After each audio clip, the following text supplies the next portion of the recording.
L'ego.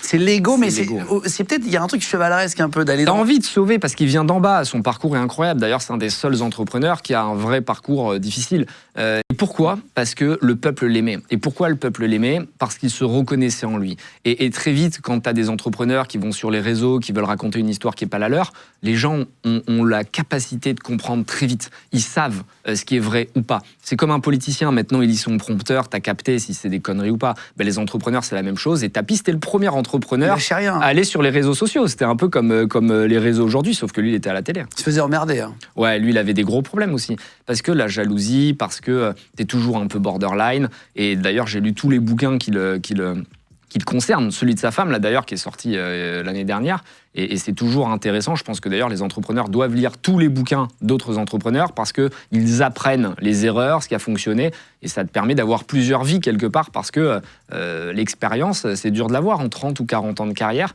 Donc, il faut lire un maximum. Est-ce que pour être entrepreneur comme Elon Musk, je prends l'exemple parce que c'est l'homme le plus riche du monde aujourd'hui, ou Bernard Arnault, on va dire en deuxième place, ou parfois ça peut... Voilà.